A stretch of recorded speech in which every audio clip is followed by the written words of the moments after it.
Welcome to Missing the Mark, where we look for meaning in strange places. I'm Christopher. I recently had a conversation with Professor Rachel Fulton Brown of the University of Chicago, where she's a professor of medieval studies.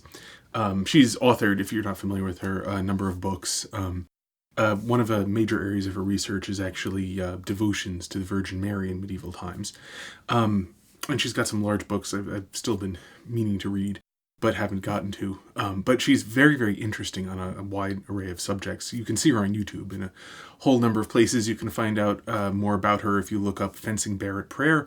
I'll provide a link. And so we've already had a conversation, and we got together for another conversation, this time talking about the concept of nostalgia, and whether or not this is an entirely modern phenomenon, or if you can see this sort of thing in the medieval period, where there was quite a lot that was different. So it's not a subject we had, particularly firm ideas on. It's a subject more where we were just talking about it and thinking about it together and sort of seeing where that took us. So it's a very interesting conversation, and I hope you enjoy it. And here it is. So, topic to start off with is the subject of nostalgia, and obviously with regard to the medieval period, because something that's interesting about the times in which we live is that they've been getting increasingly nostalgic in a curious sense. There's a great Onion article a number of years ago about how nostalgia, the time gap of nostalgia is shrinking, and that people used to be nostalgic for hundreds of years ago, and then they're nostalgic for only 50 years ago. More recently, we've seen, there's that period about 10 years ago where people were nostalgic for the 70s. A little bit later, they're nostalgic for the 90s already. And that at the rate this gap is shrinking, by somewhere in the mid-2020s, people will be nostalgic for the present, which we're almost sort of seeing, I think, actually. This may have been a somewhat prophetic idea. But so at least all of the medieval art that I've seen, and I've seen a lot more medieval art that I've read of medieval writing, including Thomas Aquinas. But the thing about medieval art that I've seen is that in general, it does not appear to be attempting to recapture some other time in trying to live through somebody else, but it had ideals that it simply followed in the time. So I'm curious to the degree that that's correct, and what you can say about nostalgia, trying to recapture previous periods and so on, throughout the nearly 1,000 years that we call the medieval period. Well, I guess the Renaissance would be, if you're defining nostalgia in the sense of a longing for the past, that the Renaissance is distinct from the Middle Ages because of its attitude towards the past. I mean, that there's the way you're saying, you're looking at the medieval art and saying it doesn't seem to be wanting to project itself into a different time. I mean, things like representations of classical heroes in the 15th century, the early 15th century, they'll be dressed up as knights, and they'll look like 15th century knights, like Aeneas in the Aeneid or something. And that the Renaissance was more conscious of there being a distance between the present and this previous period. And so Petrarch he coins the term the Dark Ages, but in the sense that we live in a dark age and we've lost that light whenever it was lost. The 12th and 13th centuries are conscious of trying to live in the light. If you're thinking of the Gothic architecture, the way Abbot Suger writes about what he tried to achieve at Saint Denis was this light-filled church, so that you are thinking in terms of the architecture as simply being able to be showing the presence of God through the illumination. But the problem with whether or not it's more centered in the present in the Middle Ages, always these questions always depend on when you're asking. The early 11th century, there's a degree of despair in some writing, like Wulfstan of York has some very famous sermons where he's talking about how it's an age of just decline and decay. And of course, when he's writing, the English have been being invaded by the Vikings on a regular basis. And in his address to the English, and Wulfstan's address to the English, he's talking about the way in which they've simply fallen away from, all of the virtues that they should be attending to, and that and now I'm trying to do this off the top of my head, but he's thinking about the way in which, the ancients worshipped these false gods and called them, Jupiter and Hera and so forth, and that is, that they're falling away into paganism in the early 11th century. But then a few years later, Radulfus Glauber is talking about how, Europe is suddenly covered with a white mantle of churches, that there's a great sort of burst of great architecture in the early 11th century. That's what we call Romanesque, right? And so in that sense, by the mid 11th century, they're seeing it as potentially a period of great flowering. But on the other hand, one of the other features of the 11th century that I've written a bit about myself is the sort of cycles of expectations of the second coming, which, has a certain sense of, well, it's not so much the future as the end of time, which is, whether you think of that as a hopeful event or not, it encourages things like great pilgrimages around the year 1033, because it would be the millennium of the Passion, or again in 1065 when there's a coincidence of the date of the Good Friday falls on March 25th, which is taken to be the day of the Annunciation and the day of the Crucifixion. And so it's the sort of, if Easter falls on, if Good Friday falls on that same day as the Annunciation, it's like the completion of time. And so many people were, expected that, well, the second coming will happen, and they go on a great pilgrimage. Then there seem to have been, sort of similar expectations potentially around the launching of the crusade. So there's that kind of temporality. And then in the 12th century, we often think about that century, thanks to Charles Homer Haskins, as a Renaissance, right? He gave it the label, the Renaissance of the 12th century. And there is indeed a great sort of flourishing and flowering of logic and dialectic and poetry, yet more architecture. That's when Abbot Suger is building his new style church at Saint Denis, and you could look at the Gothic architecture and say, "Aha! It's this great blossoming."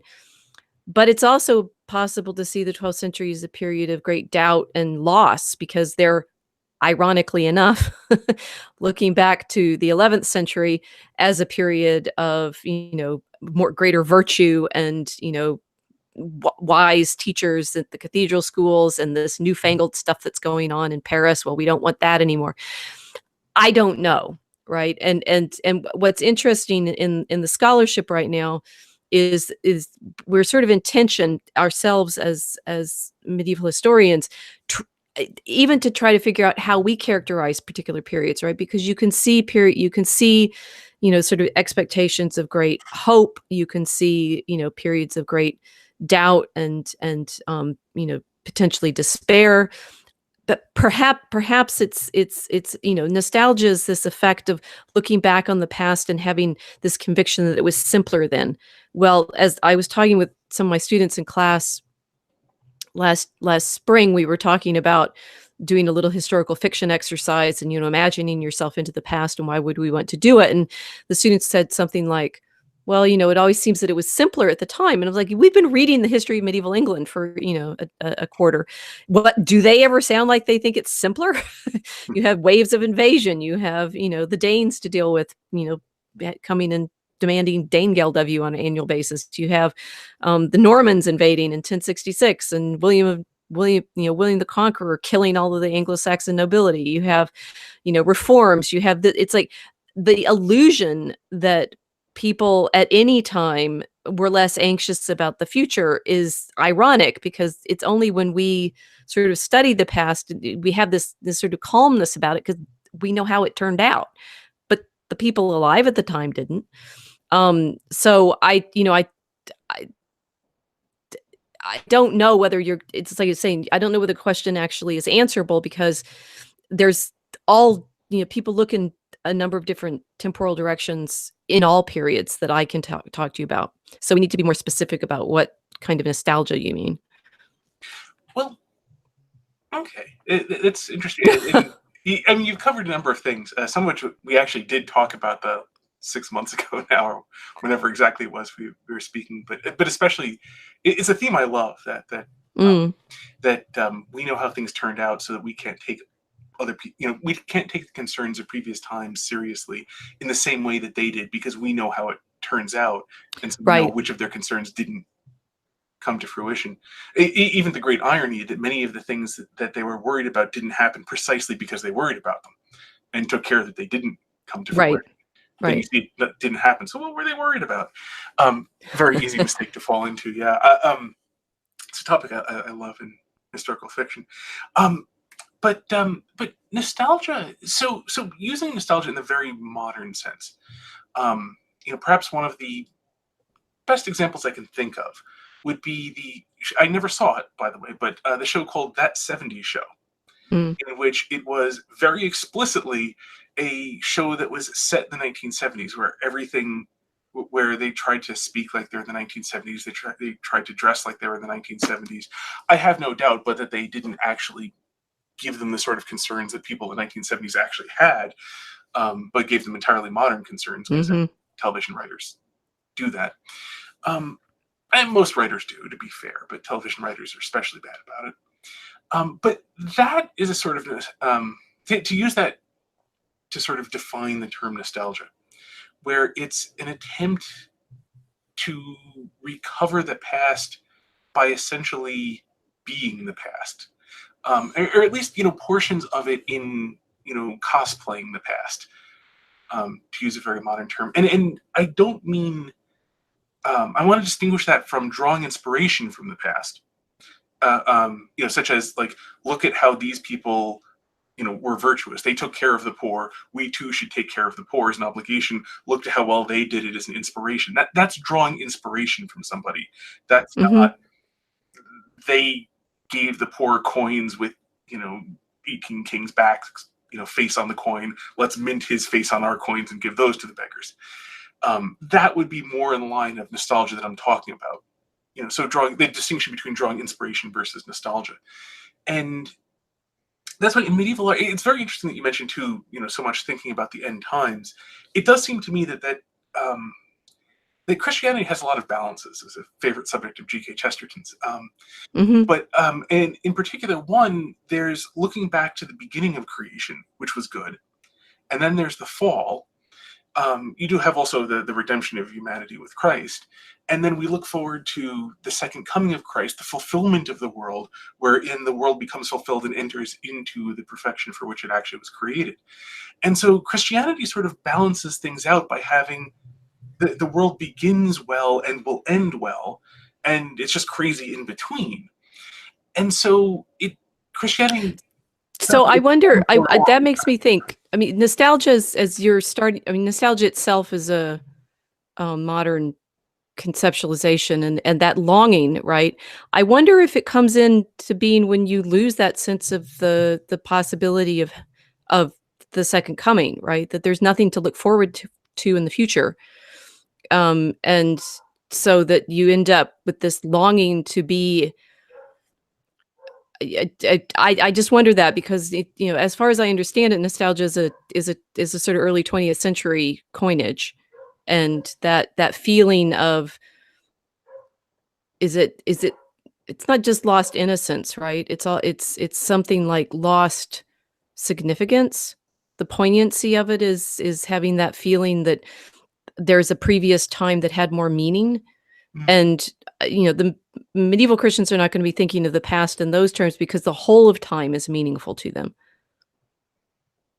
I think that's very correct. What you said about the nostalgia, as we seem to see it in our modern time period, and it's never perfectly well defined. It's being modern, it's vague. Modernity is always vague. I mean, being modernity is irrational, so it's vague. To be Mm, precise, you have to be rational. Um, but that said, I think you're right that it does capture that idea of that the modern times have an emptiness to them that previous times don't seem to have. and so it's an attempt to recapture that meaning that previous times had.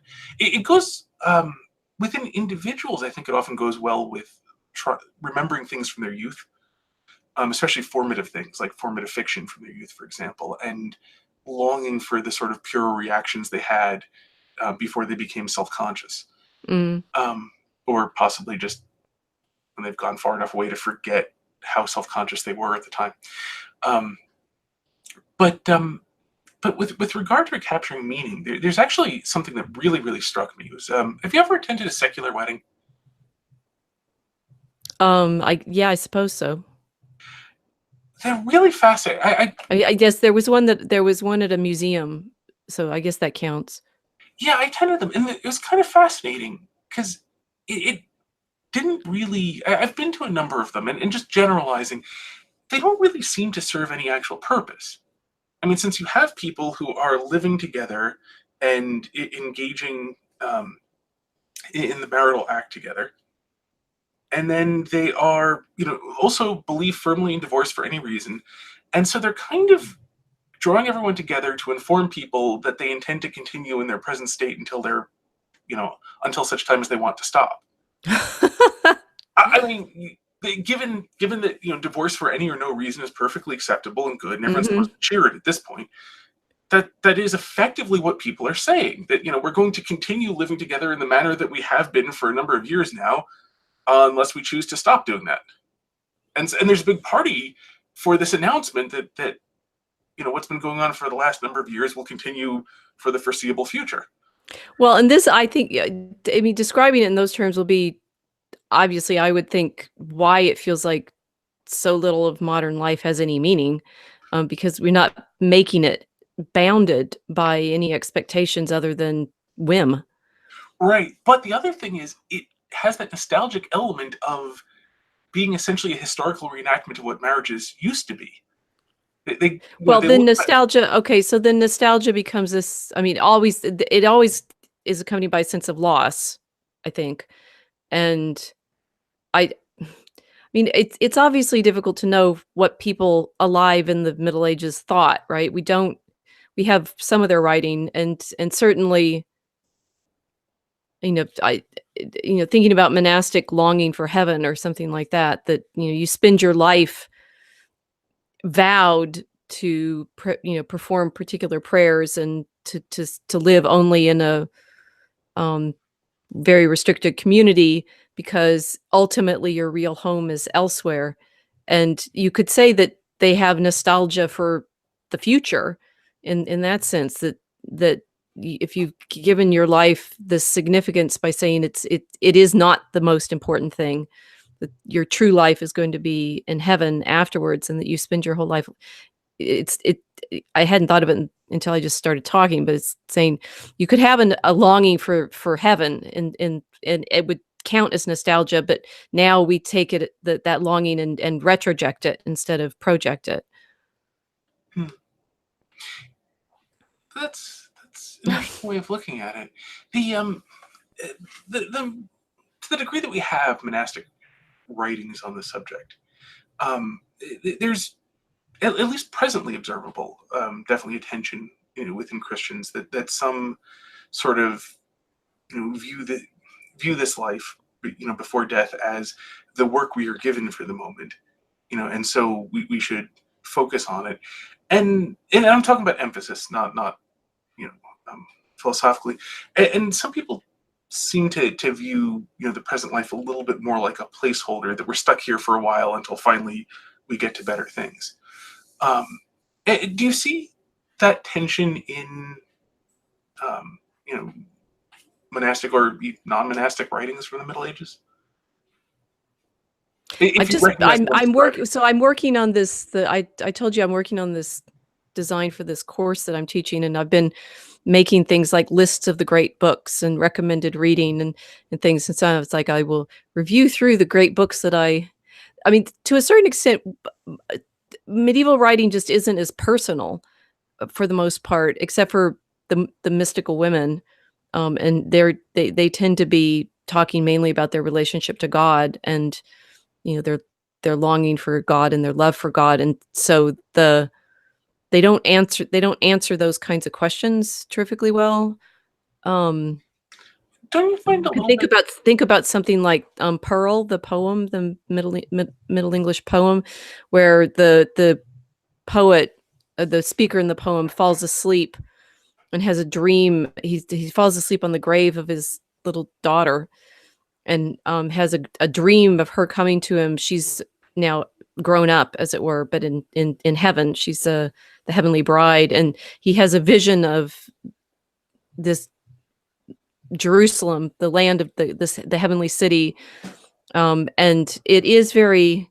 But again, it's a sort of nostalgia for the life to come, and I don't think there's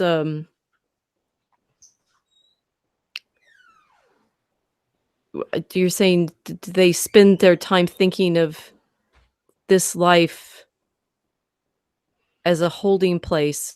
I mean, they tend to take it much in the writings that we have. They tend to be taking it much more seriously because they know that there's the strong need to make sure that they die well, and to train the soul in the virtues that they hope will enable them to die well. Fortitude and love and so forth. Um, I don't know. I mean, it's interesting how hard it is to answer these questions when you pose them from the modern idiom. Yeah, well, yeah, I can see why. A question, just of historical myth with regard to personal, that people didn't write in a personal mode, but they did write advice fairly often, didn't they? Yes, and I mean, I spent last autumn doing this course on virtues and vices, and that was also quite sort of challenging, right? Because one of the curious things was, how do you define virtue, right? I mean, it's like the straight translation of virtues is strength, right? So it's a kind of strength of the soul. And one of the things I'm obviously curious about is, how do you get virtues? How do you are they something you have to practice? Are they something that you just have in your soul?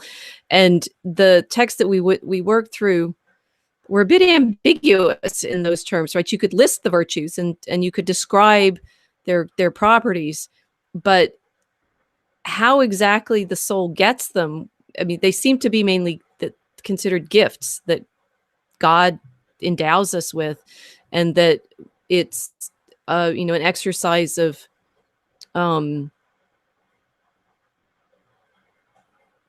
well, to a certain extent, sometimes you're thinking it's an exercise of clearing the soul from of sin, so that the virtues can come out, right? But that they're already potentially there, because that's what we're made with. Yeah. They're Although, not things, you don't sort of go out there and acquire them as possessions. They are properties of you as a human being. mm, well, it's funny because, just speaking of modern perspectives, and something that is at least modern with a capital M, and I'm curious how much you could say it's distinct, but Mm, the idea of creation as distinct, not only distinct from God, but separable from God. hmm You see this in the wake of the Protestant Reformation, where occasionally they're trying to deny the idea that a man can be essentially, that a man can, like, be self-existent, roughly speaking, which is sort of pure nonsense. And so it's something from at least a modern Catholic perspective, that the idea, I mean, all is grace. Literally everything is grace. Literally everything is a gift from God. Everything that a hmm human being does is a gift from God. And so the idea of trying to, you can't do this on your own. Well, right, of course, because I wouldn't even exist on my own, but I'm not on my own. So why are we talking about being on your own when that's not a thing anyone can do anyway? Um, so from a modern Catholic perspective, that distinction just doesn't even make sense, really. Which makes me wonder too if that would also be the more ancient Catholic perspective, and you just have sort of rising in the capital M modern period this idea, like the deist watchmakers, if the hmm world was wound up and cast off, which makes no philosophical sense whatsoever, and no metaphysical sense whatsoever. Um, and so, because that seems to have a genesis in a particular time period, it makes me suspect that prior to that, people would not have thought in that way. And so, the idea that you could be virtuous on your own without God is kind of nonsensical, properly hmm considered. Um, so, Well, I think in some terms, one way to conceptualize it is the difference between magic and prayer. And that what I've been doing some reading in the history of sort of witchcraft and magic, and trying to understand the historical effects of expecting to be able to work magic. And you realize, I mean, what I was also thinking about with your question with nostalgia, um, one of the things that's obviously a feature of the last 200 years or so of Western life is the rapid technological change that we've lived through. So that people, there's a essay that I use when I teach the Crystal Palace, about the exposition that they had in 1850 and in 1851, 1850 in London, in Hyde Park. And there's an essay that was published in The Economist talking about how much change had taken place between 1800 and 1850. And it's like you can list off all of these new devices and inventions that have transformed life, right? And you're not going to be nostalgic for this previously less comfortable time. They're talking about how wonderfully new and comfortable one's life is, but it is weirdly at that same time that people start describing things like, you know, the simpler time before the industrialization. Frederick Ingalls does that to fairly famous effect in his Condition of the Working Class in England. And when you were saying, people, your onion definition that people used to have nostalgia for the distant past and more recent. Well, it's true that in the 19th century, there's a great, fad of medievalism, of trying to look back to, it's usually the 14th or 15th century medieval, not the 10th century medieval, but actually, no, they do look to that as well. But, sort of the Eglinton tournament, when people tried to, have a nightly tournament in 1830, or Victoria and Albert dressing up as Philippa and Edward. And that awareness of being able to affect the world through technology is obviously one of the things we've all been living through quite vividly over the last several decades. That we're able to have this kind of conversation now that wasn't possible, not even a decade ago. I don't know how long has it been possible to do this kind of, do it yourself home, video show. That People complain about these constantly. Yeah.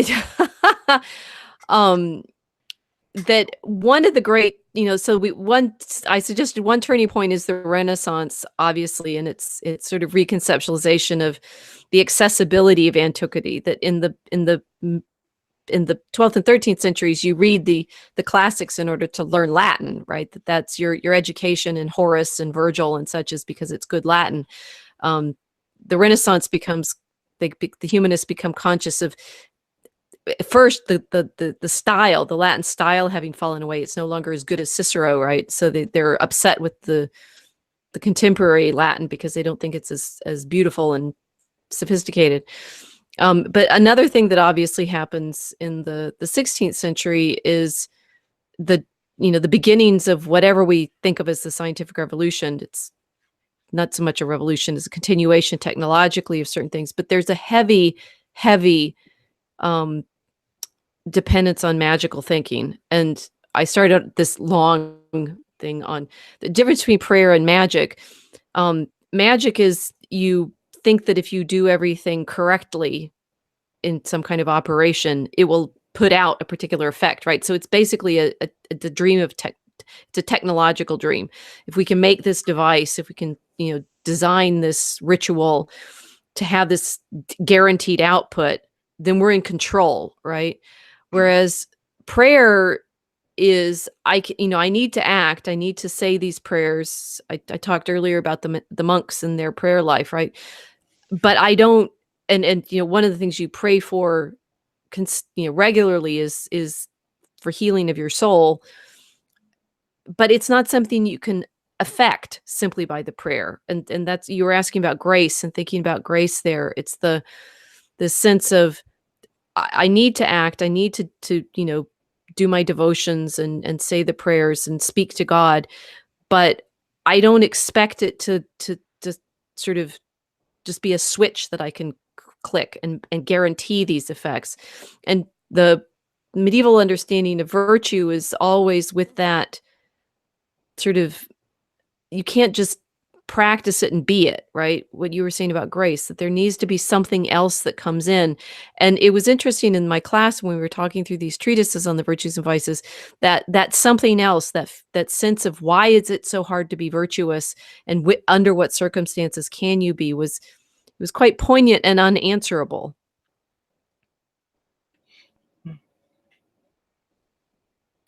Interesting. There were a lot of threads in that. So there's technology and how nostalgia actually feeds into that, magical thinking, and how that's a sort of technological dream, and then prayer. And so somewhere in this, the nostalgia must fit in there somewhere, where you've lost faith in prayer and are now longing for this time in which people had faith in prayer.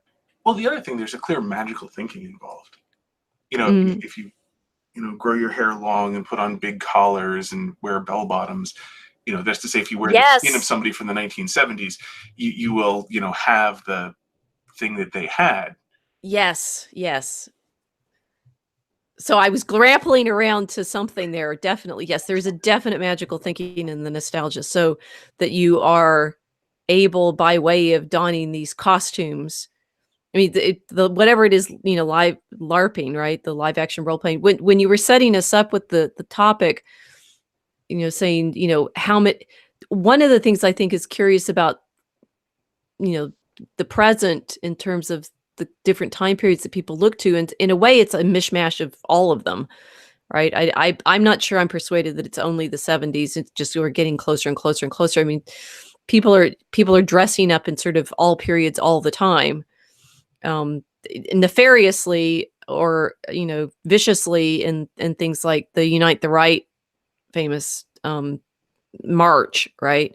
Where which I've been aware of because some of the medievalists in my little world keep pointing to this as a huge problem, right? These guys that have noxious answers to what they see as whatever contemporary problems we have, are using medieval imagery, and it's like, yeah, but it's like completely um indistinct, right? It's mixed up with Nazi imagery and Roman imagery, and if they have nostalgia, it's hard to say for what, right? It's it's I mean it it's the nostalgia for a time that literally never existed.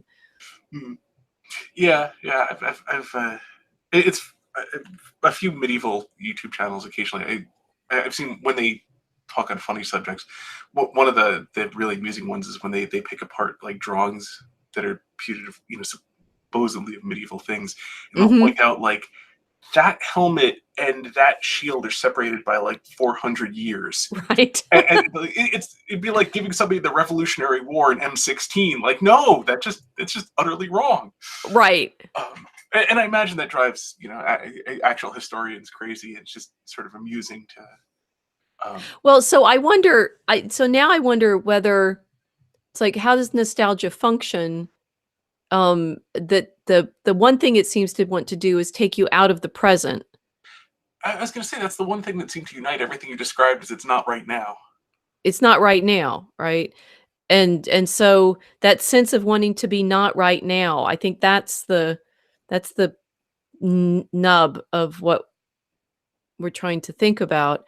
And as we've mentioned, it's like in medieval thinking, the greatest not right now is eternity.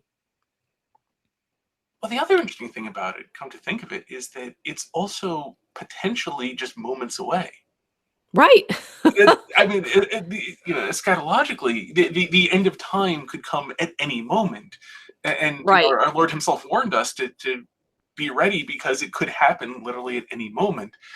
And so, the interesting thing there is at least psychologically, the end of time is always available. Um, it's not available under control, but you can always be praying for it, and for all you know, your prayers will be answered. In the middle, literally, of the prayer as you're saying it. I actually remember talking with somebody. I was giving a lift to a Chesterton Society meeting, and she was telling me about. a group that her mother was in, where literally they get together and will pray for an hour or so, for the second coming to happen right now. Ideally, like during the middle of their Well, and meeting. why not? And now okay, so now I'm wondering about the difference between mysticism and nostalgia, right? Because the what you're saying is that eternity is like it's the veil away, right? It's like there's just the veil between the now, this world, the secular, and the holy of holies, the eternity. And the mystical longing is to be somehow within the holy of holies, within the I use that imagery a lot now because I recognize that the medieval thinking is always metaphorically defined by the temple. Mm, That a church is in fact a representation of the temple, and the Virgin Mary, whom I think about a lot, is understood herself as a temple. And the what's mysterious about either a church or Mary is the fact of the incarnation, that somehow God has entered into this world through her, and that what happens with the crucifixion is the temple veil is torn, and so there's the possibility of entering back into heaven, whatever heaven is. And being able to define heaven is an interesting sort of problem. It's like, what is it exactly?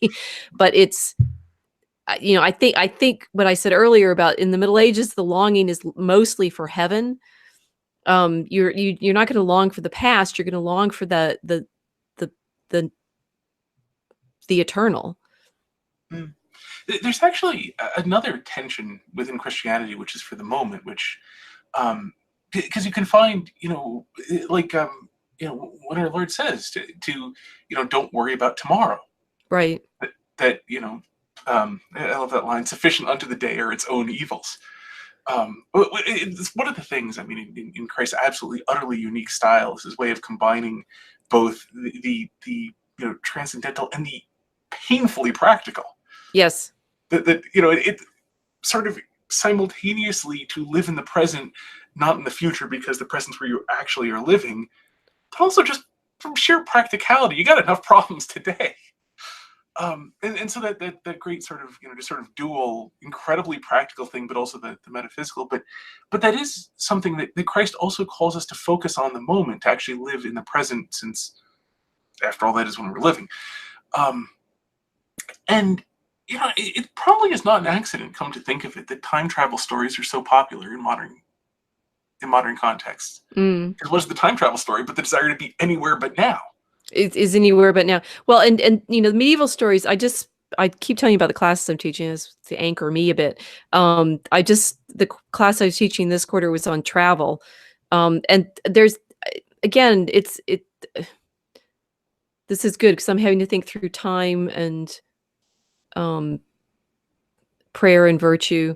The travel narratives like Marco Polo or John Mandeville, there's a utter absence of history in a sense. I mean, it's like Marco Polo's book is very much, sort of here you see, right? And one scholar who's written on it, Mary Campbell, talks about how the formula is always just X exists, right? It's like this continuing present. So that when Marco Polo describes like the Khan, he's sort of always the Khan. There's always the Khan, and so that 200 years, 300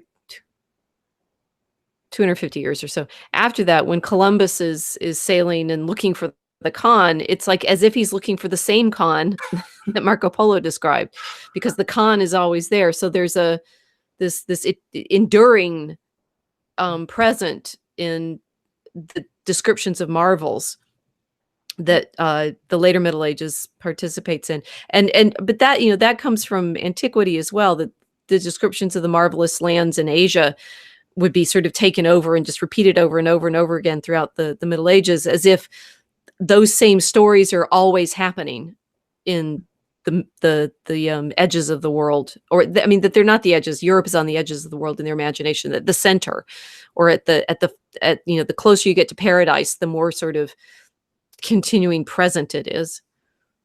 Hmm, interesting. It's also just the curious one of the curious facets of a book is, I mean, a book is a sort of time travel device in a very, very loose sense. Hmm. Um, it's actually something a Franciscan friar, is a friend of mine, remarked on Saint Augustine, and I know he's not medieval in any sense, but um, but his confessions are rather remarkable in that they are rather personal, and Hmm. moreover, they're in such a way that the way he described it was interesting. That there's just, when you read Saint Augustine's confessions, there's just no distance. I mean, there's 1,600 years between us, and yet you don't feel it. You don't feel that distance at all, and that is one of the curious things about a book, is the way that it can span these large times, and a book does become a sort of sempiternal thing Hmm. that has a whiff of the smell of eternity about it. Um, Oh, I hadn't thought of it that way. I was thinking about Augustine earlier in the sense that he is, of course, one of our great examples of that kind of the childhood memory that you were talking about, or at least attempting it, or saying he, what, he's going back to his beginnings and trying to understand how it was he couldn't find God until he was a certain age. Um, and these there's sort of these reflexive effects. It's, of course, the West develops to a certain extent the sensitivities that it does to those sorts of questions because of Augustine, because everyone's been reading the Confessions for 1,600 years. So there is a continuing present of the book, because it keeps, every time people read it, they sort of reenact that meditation. yeah, one of the things, it, of the many things that impoverish the modern time period, is not reading any of the classics, and as such having no connection to anybody who came before. So I've been in making this website for my class. I did try to make a list of the great books for the Middle Ages, and the interesting problem there is, um, most people think of these great books lists from either. I learned this now. Dr. Eliot's 5 Foot Shelf, which is the Harvard Classics, and then the Chicago version was the Great Books of the Western World, and the St. John's Curriculum is another of them, and they're very brief. It's like they skip over the Middle Ages. They all have Augustine's Confessions, and most of them have Aquinas and Dante and Chaucer. But for the most part, they miss completely most of the literature of 1,000 years, right? So, in effect, it's interesting worrying, whether or not one is nostalgic for the Middle Ages, because thanks to, all three of those lists obviously contain many works from the Greek and Roman classics and many works from the 16th century on, but it's like the 1,000 years of the Middle Ages just evaporates. It's gone. Well, So even, even the modernity reading itself is only doing so in the absence of its foil, which is the period that it decided it wasn't. mm, although I can also see there's an element in which the medieval period philosophically and theologically had a lot of continuity earlier. Not uniformity by any means. I mean, that'd be ridiculous to say, but No, there's they do reference the earlier works more consistently, right? So someone writing in the 15th century in the medieval Christian tradition is still referencing the same fathers, the same, the same 12th century authors. That they're much more cumulative yeah, and over the I mean, period. also it takes you a long time before you get to any widespread, issue of people saying that maybe logic doesn't actually work. I mean, so far as I know, that's not a common thread. You don't find that No, they common all in the want to Middle be Ages. rational. I mean, the Middle Ages is a highly rational period. Right, and you have to, basically you have to hit the Protestant Reformation before people start saying that things can be true and false at the same time, in the same way, in the same regard.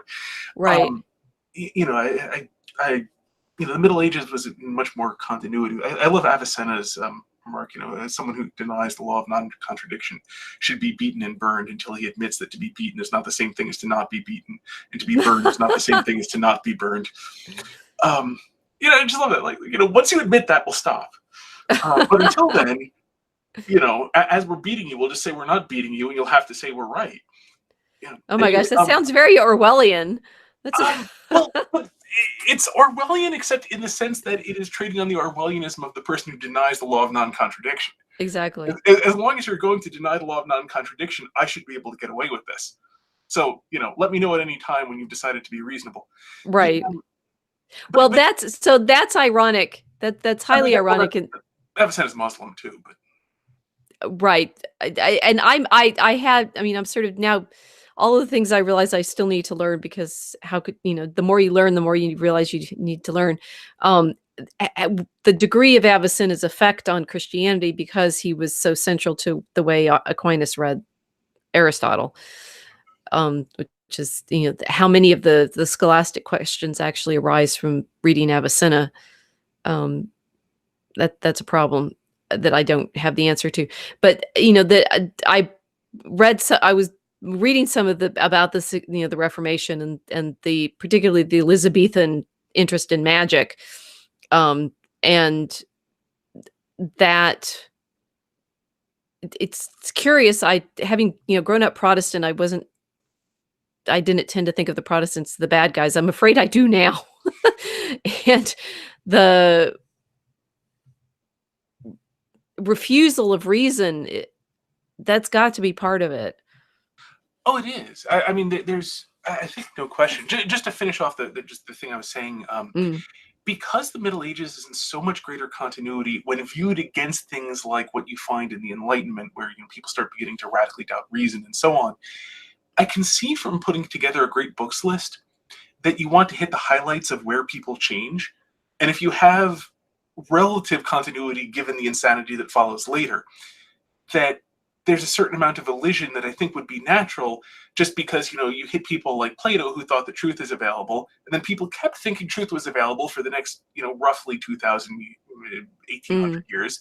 Then you hit the people who think truth isn't available, and so you kind of skip over that middle portion, because you already got the idea that truth was actually something you could attain. So all those people who agreed, well, they're not really saying something that different. But here now we come to the people who really are saying something different. So I'm painting in very broad strokes, obviously, but I well, think, that I hadn't thought of that as why I was just thinking of it as the ways in which the lists are made. Those lists are made in the early 20th century for a particular vision of what they think civilization means, and it's not Christian. well, yes. They sort of make a nod at Augustine and Aquinas and Dante and Chaucer, but what they really want to be is anything other than faithful. Mm, They're very yeah. secular stories that those lists tell. No, that's true. Although it's a doomed project in a sense. 'Cause, I mean, if you Chesterton had a great line about how if the world ever returns to paganism, it will end as the pagan world ended. I don't mean it will end in destruction. I mean it will end in Christianity. Right.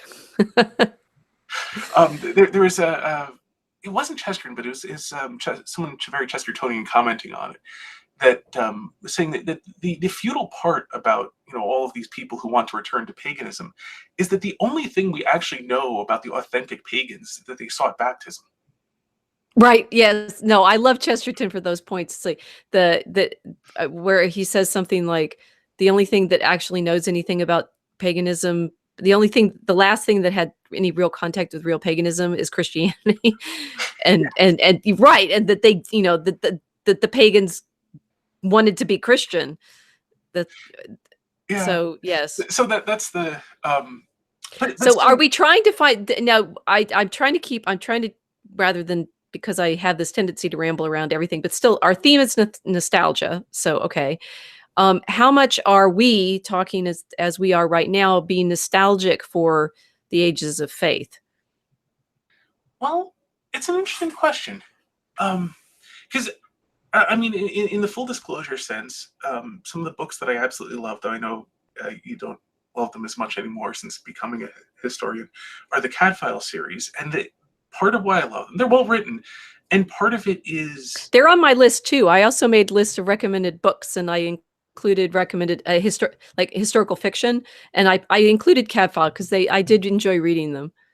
and the and for me, there is an element purely of escapism, and not that I believe that Cadfile is an accurate picture, particularly of anything. But to a great degree, at least for me, I find in the same way that video games can be refreshing, or in the same way that just playing games or watching movies can be refreshing. In particular, that living in one's imagination for a little bit in such a time period can be very refreshing. Um, that said, I think individuals will vary, but I believe that part of, well, actually, let me just put it very succinctly. I'm not talking to a medieval historian because I want to get a false idea of what the medieval period was. And the medieval period's not now. And it's not like we would become medievals now. If the world turned fully Catholic, we would still be distinct from fairly distinct from the medieval period. Mhm. We'd probably drift closer than we are now. It'd be hard to avoid that in certain respects. But we're still also coming as we are. It'd at least take a very, very long time for the questions that were raised by the capital M modern philosophy to be completely forgotten. Um, so, I mean, I think that if one approaches things with at least a little bit of realism, that the past is interesting because it was real people who are solving real problems, and that always contains something that one can learn from.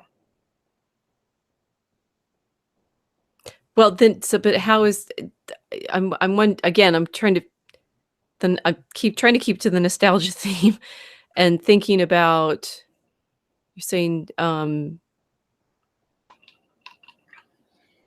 what you're saying about the Cadfael stories and feeling like you want to be the refreshment of being out of the present. I think the thing I've learned in talking this through is how much we use the past as medieval Christians used eternity, and that loss of, I mean, the nostalgia is that loss of sense of a meaningful frame for the present, which eternity gives, right? That if you could, the view from eternity is of all time, and the completed story is the thing that has meaning. And I'm wondering about, the more we look back, again, we talked about that last time, but the more you look back in the past, the more you can have that sense that there is some sort of point to the story, because you can, sort of bracket it off and say that there's finished um, plots in it, which medieval Christians are always looking to the plot being finished by God, right? Now, there is an interesting point, though, because monasticism was fairly widespread. I mean, it's never a majority of the population or close to it, obviously. Um, but No, but a good portion of the land holding. yeah, So more people would be affected by the existence of the institution than were actually living in them. right, and it seems to me that there is sort of almost necessarily in any age that takes monasticism seriously, there is going to be something of a contrast between ordinary everyday life and the ideal of how you know you see it in the present. So I assume it was also in the past, just because it has the same context, the same sort of just human tensions that living sort of the workaday life with all of your normal workaday concerns with things like finding or having a wife, having children, or looking forward to children, and so on, and all of these concerns, and looking at how much simpler the monastic life is, and how nice it must be to be in a place where everybody is so focused on prayer, and man, it's hard to actually fit prayer I into don't my think they life. thought about it that way. It was hard. Living that cycle of prayers is hard. It was considered work. Well, it's work, to be sure. I don't mean that the monastic life would be easy, but rather the monastic life would be better. Better in the sense, how a lot of people, a lot of Catholics will attend a Latin Mass, um, not so much when you talk to them because they're Latin scholars and just truly love the Latin, but because of the Latin Mass community, and that the Latin Mass community is roughly statistically much more devout than the just what you find in an ordinary parish. Mm. You're familiar with this? No, because my parish, I've now understood that my parish is total Novus Ordo, but I didn't really know what that meant because I've never been to the Latin Mass yet. What's funny is even as a medievalist, I am not inclined to seek out the older forms necessarily because I know that that's a little fictional. That sense of, the unchanging liturgy or this or that. Um, I study enough liturgical history to know that that's not quite true. The canon of the Mass is very stable, and that, as far as I can tell, still holds in even the Novus Ordo. But the sort of ways in which you perform the supporting liturgy, um, it's funny that I'm not as upset by stuff. I saw there was a little internet thingy that was a bingo card for recognizing when you're in the Novus Order, and it's like, oh, now I know what I'm looking for, and it's like, oh yeah, we do all of those things. um, but sorry, now I forgot that you were saying something, and I had a thought, and I wanted to articulate it. Um, well, the point I was bringing up, and maybe this will jog your memory, was people, in my experience talking with people who attend the Latin Mass, because I've been Oh, the like community. Yes, you were literally saying. one. The thing that they really appreciate is not so much the Latin Mass itself, but the community.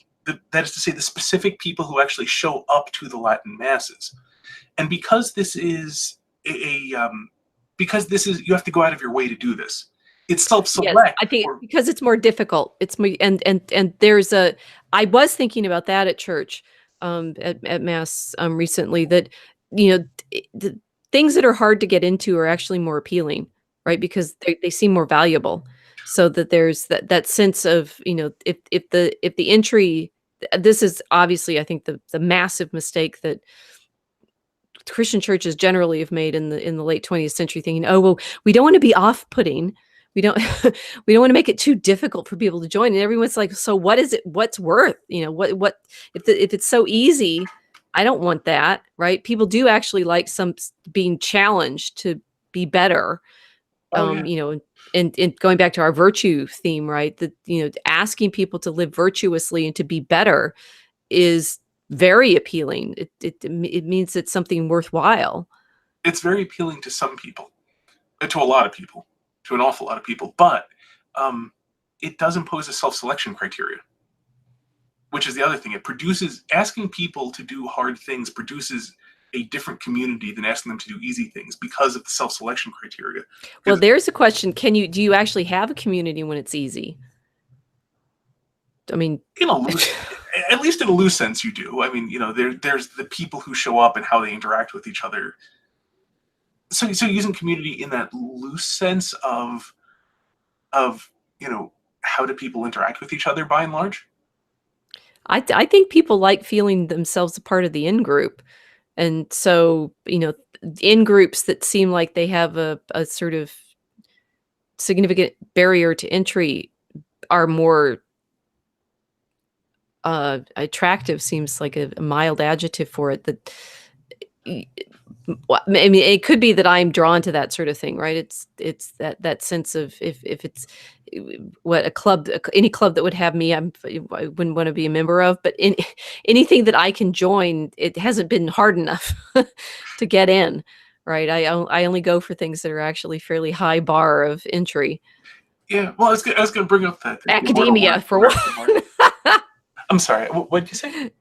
Academia. It's like, talk about high bar for entry, right? Oh yes, that is a very high bar for entry. But actually, the immortal words of Groucho Marx. I don't want to be a member of any club that I wouldn't be a member of any club that had me a member as that Yogi Berra. Right. Yeah. Yeah. I think that's Groucho Marx.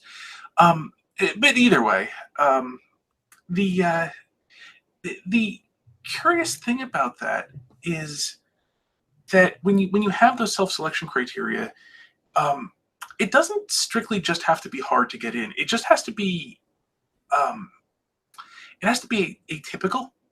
It has to be, if it is something that most people don't want to do, even if it's not that hard. So I mean, you can have a club where you have to listen to something or other 4 hours a day.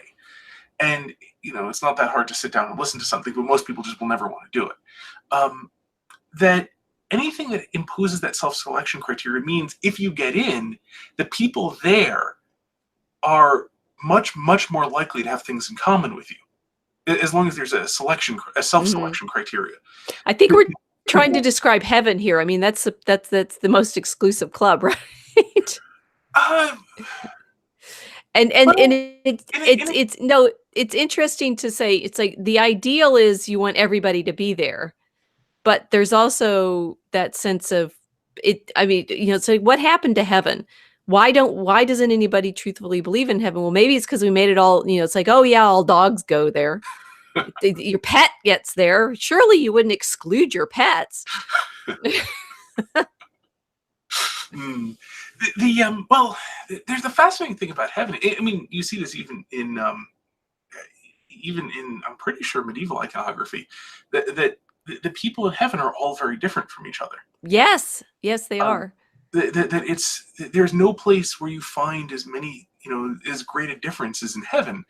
Um, and all sorts of different ways, including just the wide variety of martyrdoms. That, you don't see many people carrying around their eyeballs on a plate. That's pretty rare. And and so heaven does have that. It's not Now exclusive. I'm forgetting who that is. Who carries the eyeballs? I want to say that's Saint Lucy. Yes, that sounds right. Um, but It's better so than Saint Agatha. uh, She's got her breasts on a plate. oh,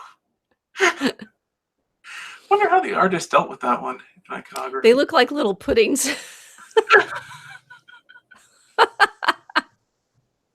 See, now everybody wants to get to heaven so you can see Saint Agatha.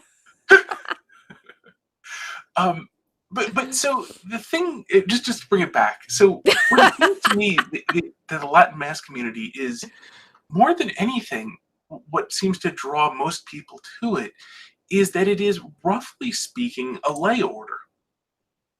That is to say, Right. it's you don't take vows to get into it, but it is roughly, well, I mean, lay orders actually normally do take vows, but in any event, you don't take vows of things like celibacy in order to get into it. Um, but it has its requirements. It has its self-selection. It's only some people who are going to go do it, and so you can be amongst people who will have a lot in common with you. One of the things being they're not going to think you weird for thinking it's good to pray, or Right. to pray more than the absolute bare minimum, or so on, which is really comfortable. Like, being around people who look at you really weird because you're actually going to go to mass on a holy day, it just makes life hard.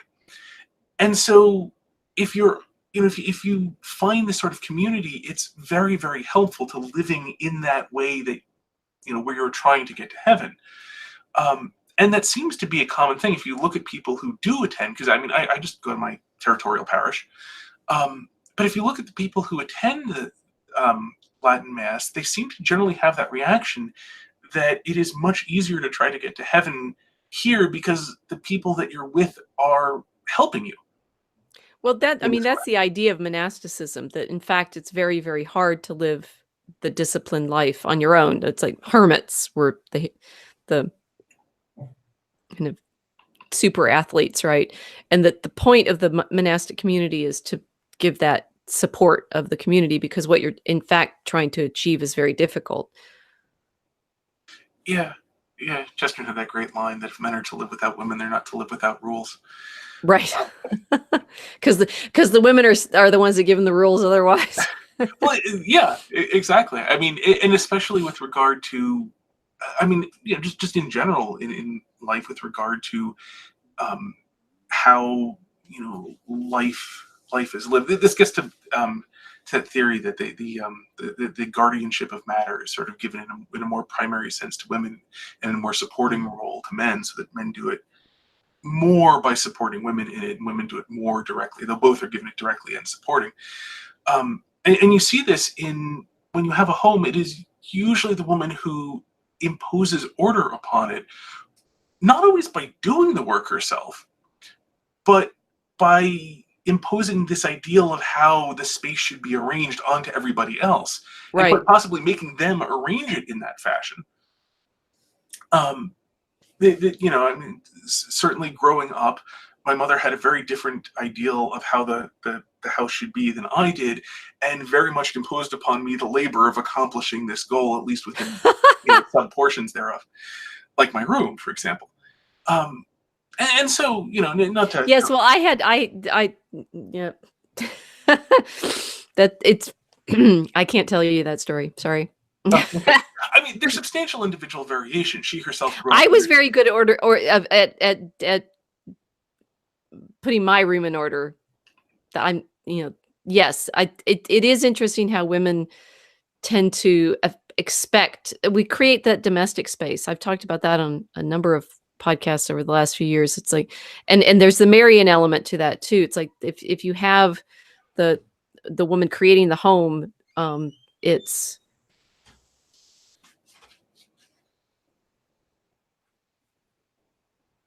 sorry, I've lost my thought now. Someone coming in and out of my home. Well, there is substantial individual variation. Like, I mean, my mother partially was so into organizing things because she grew up in a house that was not very organized, and so she reacted against it. And so I mean, we're all often products of our upbringing, often in a reactionary sense that we're going to make different mistakes than our parents did. We're definitely not going to make the same ones, at least. And so I think we still do anyway. Oh, we do. I'm just saying what we set out to do is to Yeah, make we set mistakes. out to do it, and we end up back at the back at the mistake that we were trying to avoid. Yeah, or I mean, sometimes people do flip it completely. People who grew up with neat freaks are complete slobs. Then their children become neat freaks again. Right. So See, sometimes you end up back at the beginning. well, exactly. Sometimes 2 generation cycles. But yeah, the thing was, if men are going to go and just live entirely on their own, it either takes, as you said, the super athlete of the hermit who is just incredibly, phenomenally self-disciplined, Mm-hmm. or you need just some rules that everyone's supposed to follow. And so when I was saying that the monastic life was easier, I didn't mean in the sense of living it was easier, didn't take enormous amounts of work, but rather there would be the appeal that this is a community wherein everybody is helping you try to get to heaven, and your entire day is organized to try to help you get to heaven. From every moment you wake up and so on, there's a regulations and prayers and so on Mm-hmm. that the normal workaday world doesn't have. The normal workaday world pulls you away from prayer and pulls you away from all sorts of virtues in a way that monastic life doesn't, because it's just organized so completely differently. And so you see that tension presently because it's a human tension. That's why I was saying I would think there would be that tension as well, that it would be easy to think it's easier to be a saint as a monk than as a farmer, a lord, or what have you. Mm. But then there's more asked of you because you're actually given the structure of it. So I think there's a sort of nostalgia in this too for the holy life that you imagine the monks are able to live. I mean, as far as I understand it, it's kind of hard to be a monk, and the discipline of the community is necessary because it is in fact very challenging. Oh, no question, but that it is challenging. I mean, but it's really hard to be a parent. I mean, any good work is extremely hard to accomplish. Yeah. I mean, at least well. I mean, anyone can do anything really, really badly. Doesn't take very much to be a complete catastrophic failure at something. But to live any life well is really hard. I keep having thoughts and then they run away from me right now. And now I'm chasing one that I was thinking about with the monasticism, with prayer, I mean, I'm trying to keep myself to your nostalgia question as a anchor. It's gone again. Sorry. Okay, so I guess, but by the way, is there much in the way of, is it the case that a lot of medieval writing is monastic? Just Most so the most of the writing we have prior to around the 12th century is monastic. From the 12th century, you start having um, more literature in the vernacular. You know, things like the Middle English poems. The reason that there's a reason that Chaucer, Langland, the Pearl poet Gawain, and Gower are all mentioned in the same breath, typically by um, English literature people. It's because they are the great, you know, set of authors from the Middle Ages. Um, There's been just this. most of the literature that we most of the writing that we have from the period is basically unreadable by people now, not because they can't read it, but because they don't care about it. So what people tended to write the most of were commentaries on scripture. I mean, scholastic commentaries on the sentences, um, liturgical books, sermons. We have lots and lots and lots of sermons. They're in genres that modern readers are less interested in. So the list of great books, even the list of great books that I put together, there's some certain highlights, like the some of the great epic poems or the Arthurian romances.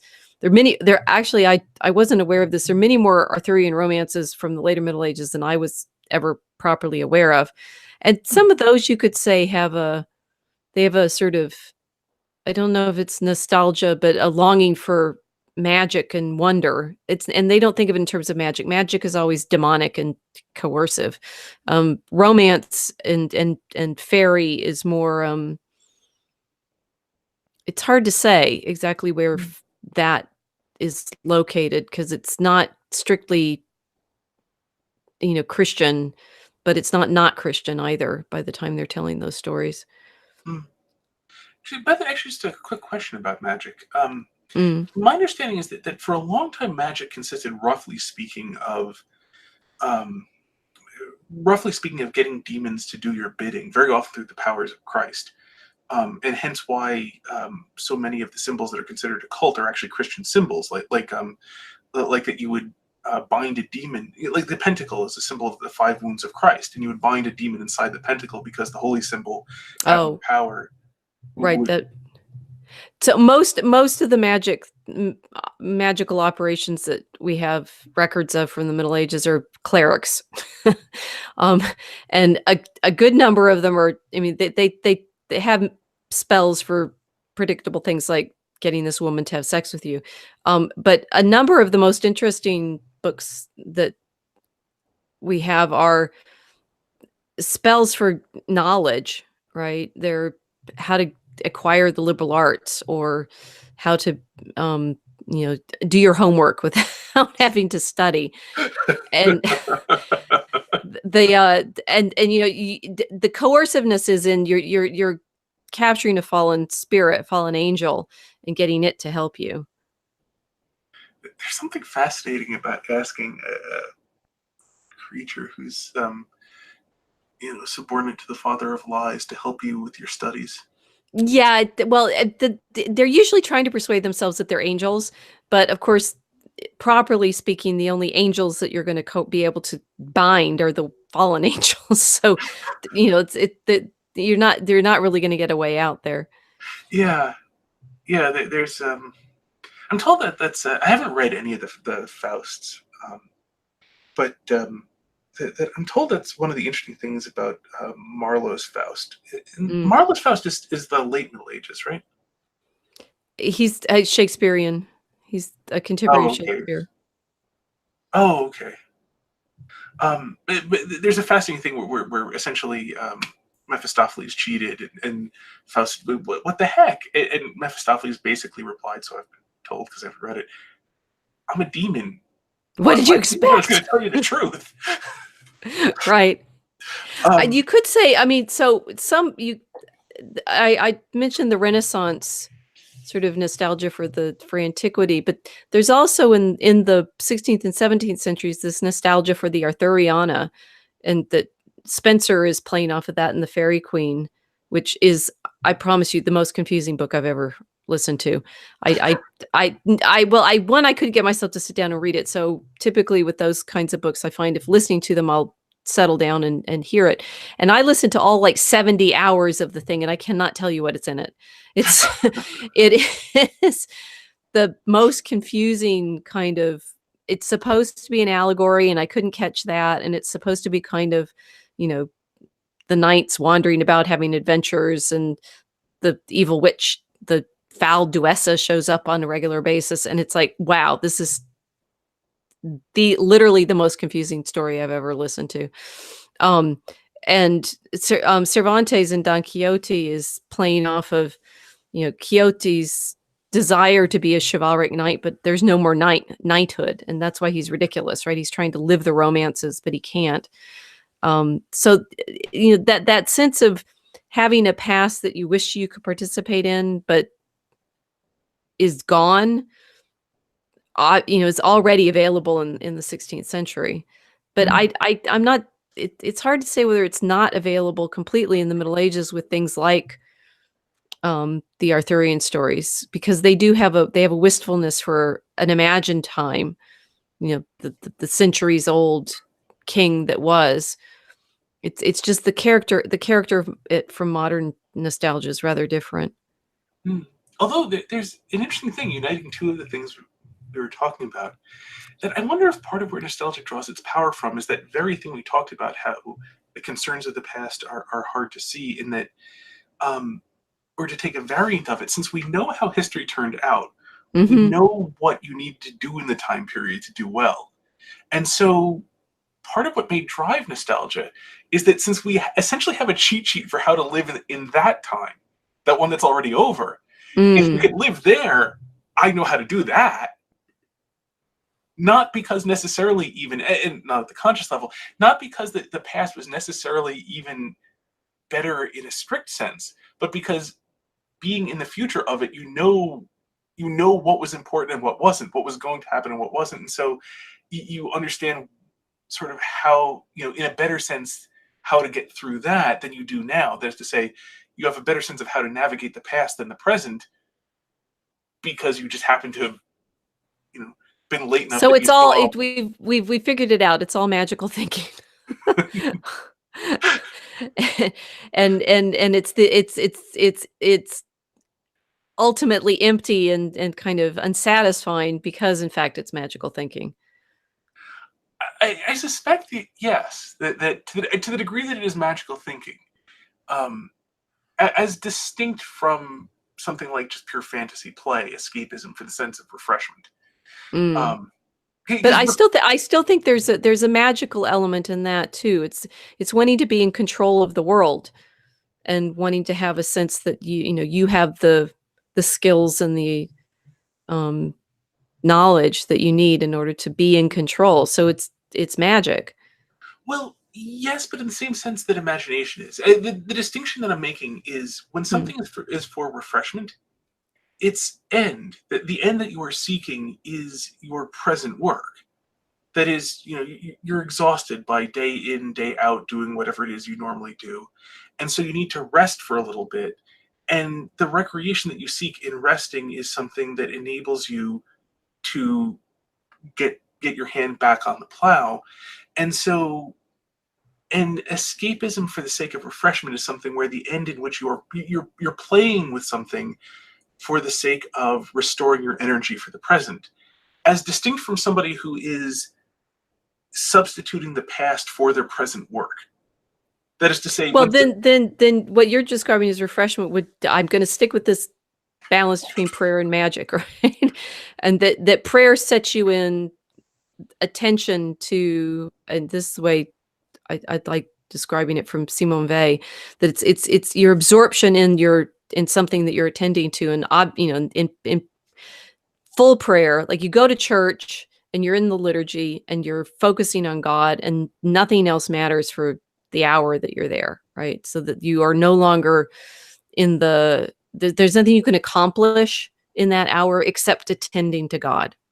And that's refreshment in the sense that it is for itself, right? There's nothing else that you're trying to achieve except being there and attending. well, in practice, keeping your little children from hitting each other all the time. I'm sorry. That's a different kind of accomplishment. Yeah, See, this is sort of to some degree my life at the moment. So Well, you should enjoy it because it doesn't last that long. no, I know. It's just when you're actually in it, it's it, Eternity. No, wait. anyway. But that said, the idea of playing games for the sake of refreshment. Because a game is the same thing. If you have a deck of cards and you play a game, you're pretending for a little while that this actually matters, and you have a set of rules narrowly constrained so that you actually have some sort of reasonable power to actually achieve a goal in a short span of time, which is analogous to having magical powers to do things. But because again, magic is giving you the ability to do things much faster and quicker and with less effort than they actually take you. So I mean, Well, I mean, that's games that you can lose at are different though, because you have to perform well to have the outcome. And in fencing, right? I hadn't been to practice in weeks, and I went last night, and man, I couldn't hit anything. And so I mean, you can have the rules and boundedness of the activity, but still have failure within that activity. oh yes. I mean, you have failure, but even within that, it's. I mean, at least when you're reasonably within practice, going by the sorts of. I haven't fenced, but I've done other things which are leisure activities that you can do badly, and badly as well. And at Right. least when you're reasonably in practice, even on a bad day, you're doing some things right. And this is somewhat distinct from, say, actual warfare. When you're on a battlefield, um, and you and other people have, you know, small swords on the end of large sticks and shields, and you're trying to poke each other to death. A bad day just involves you dying, or Mhm. being mortally wounded, being horribly wounded, or dying or something. And the so it's that real life of fencing is sort of aping real life, but within constraints, so that you can take far more chances in fencing than make any sense to take on a battlefield, because one mistake in fencing just means somebody scores a point. One mistake Oh, well, yes, yes. on the So battlefield means you're dead. so then is sport nostalgic as opposed to this going back to the problem of wanting to know the outcome and control the future. And Yeah, if nostalgia is an exercise of control, right? Wanting to have this sense of, because nostalgia is also always, it's trying to escape from change, I suppose, which is outcome, the sort of accident or the thing you can't control. see, the thing is, I do think it needs to be bounded, because all practice is how you get good, and all practice needs to be bounded, needs Mhm. needs to be controlled, because it doesn't work to become, to use the medieval knight. You can't become a medieval knight by being given a sword and a shield, or more commonly a spear and a shield, or what have you. But by being given a sword and a shield and being told, okay, you and your buddy go kill each other until you're both good at this. It's not going to work. You have to practice with things like dull swords, wooden swords, Mhm. all sorts of stuff wherein failure doesn't mean you're dead, because you're never going to become any good if the first time you make a mistake you die. And so, and this is generally true of everything. Like, you can't horribly lose the first time you try something, you'll never get any good.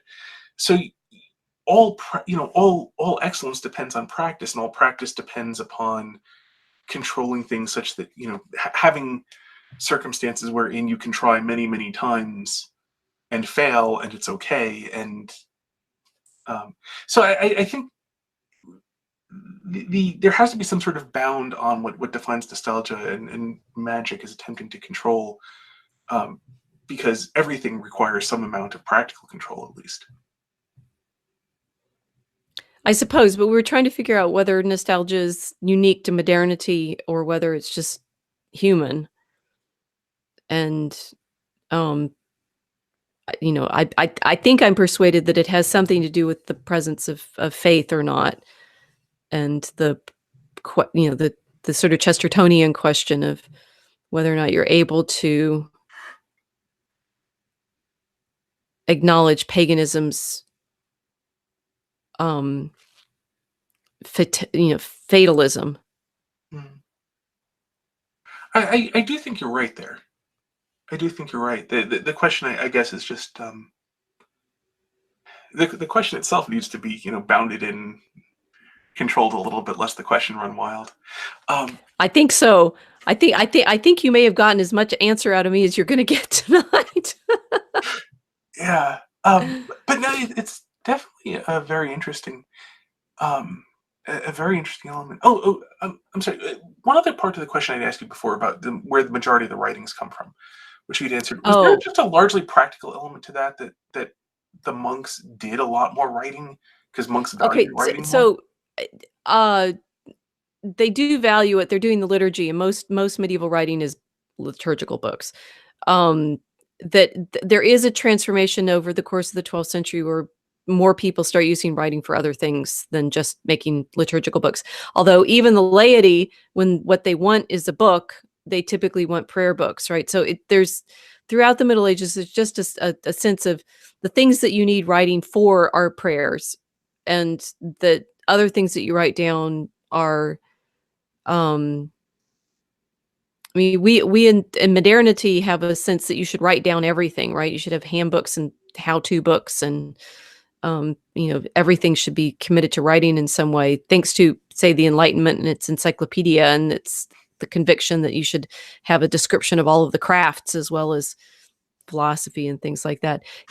There's whether or not the culture thinks of writing is the primary place to store knowledge. There's all sorts of knowledge that we know that medieval people had, but we don't have access to it anymore because the people don't survive. For example, you know, stonemasonry. As far as I know, there's no handbook for how to be a stonemason, but those cathedrals are pretty amazing. So, it's difference is not so much. It's not it's what kinds of things do you put in writing, and you put prayers in writing in the Middle Ages largely, right? And you put, monks write histories. So many of our chronicles are by monastic authors. They write miracle stories. So some of our sort of daily life adventures are miracle stories in that sense. What else did I put in my great books list? It does tend to be more religious writing than other stuff, yes. And because But not because the monks kept it secret, just because those were the sorts of things you wrote down. And if you think about it, there's all sorts of things that we don't have genres for now. If you don't have a genre for it, it's very hard to translate knowledge into text. oh yeah, yeah. Actually, a project I work on and off is actually writing essentially a handbook of basic social skills. Um, Right. and because I've sort of come to discover there are a lot of people. I've written a number of blog posts. Eventually, I'm gonna write a lot more and then collate them together. But things like how to apologize, how to end a conversation. These are skills there are people who have no idea how to do, and so even though we all sort of learn them by apprenticeship normally, and so it's something I'm actually sort of a project I'm working on, but it's you don't find that. Um, you don't generally find something like the handbook of things that most everybody knows by the time they're 15. Well, so there Norbert Elias did a very interesting study of handbooks of manners from the Middle Ages through the early modern period, the civilizing process, right? And there's a period when some of the instructions get very elaborate, and the example I have, because I've used it to teach in class, is blowing your nose. Um, and that, it it it gets it starts off with, don't, turn your head when you do it, to don't, don't look at it when you blow into your handkerchief, to a very long description that he has from the early 18th century. But by the end of the 18th century, it's ask your mother, right? Or so you can have sort of cycles of expectation of needing instruction in different things. Mm. And um Yeah, I'm sorry. I meant that people are publishing like right now. It just doesn't seem to be right, no, I know. And so something. I'm thinking about why, like I was saying, some things people feel the need to write down in certain periods and not others. Yeah, that's itself an interesting question. I mean, but in the medieval period, by the way, it is true, right, that monks valued writing far more. I mean, monks took the trouble to learn to read and write much more than ordinary people did. Right, but what I'm trying to say, that's like saying, a skill that people have now that only certain groups use, that monks value it, and when medieval lay people want to learn to do what monks do, they ask for books, right? So it's just that the books are associated with prayer books primarily. You say the technology is best suited for prayer in the period, and we think of writing now as carrying all sort of other purposes. But I think in their thinking, well, why would you want to learn to read unless you were doing it for prayer, right? It's just Mm, it's associated with that activity, I see. So it's a self-feeding cycle. right? Yeah. Yeah. That's the way I understand it. I mean, I think it's ridiculous.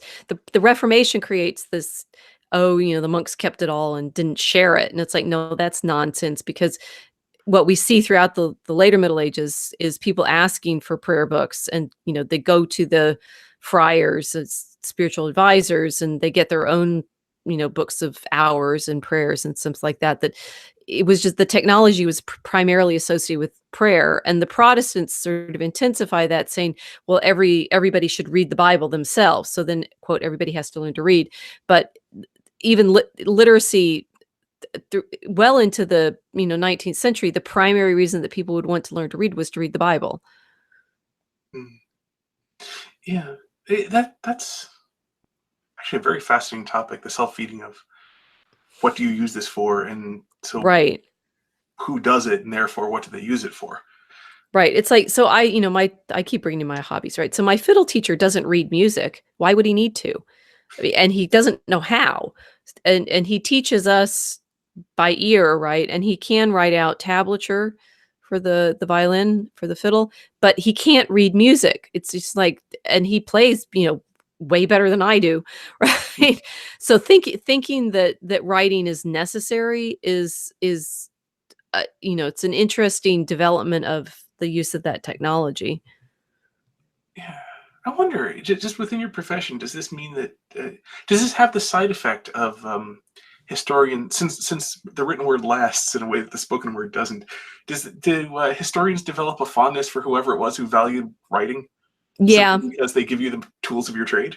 Oh, yes. Yes. I mean, we're privileged towards literacy, but the problem is it's only with writing that we can have access to the thoughts of people who are dead. So we're stuck. Mm, interesting.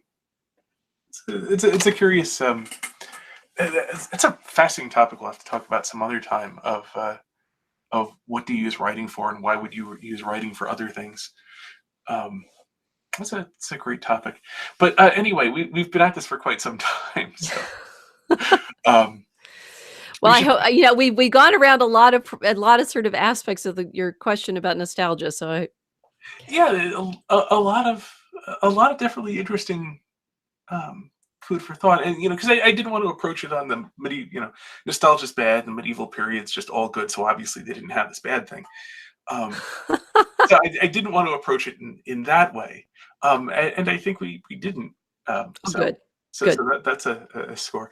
Um, yeah, it's an interesting topic to think more about. But you gave a lot of food for thought and different things, and I really enjoyed a lot of the places we sort of hit along the way too. So I mean, not every question has to have an answer within an hour and a half. Um, so thank you very much, because it's been an enjoyable journey. Thank you. Thank you. Well, I hope you enjoyed that conversation as much as I did. As I said in the intro, we didn't have a firm idea that we were just explaining. We were actually thinking out the idea, and while we didn't come to any really, firm conclusions, I think we hit a lot of really interesting places with suggestive things to think about further. So, again, I hope you enjoyed that. I really enjoyed being in it and found it a very interesting conversation. And until next time, may you hit everything you aim at.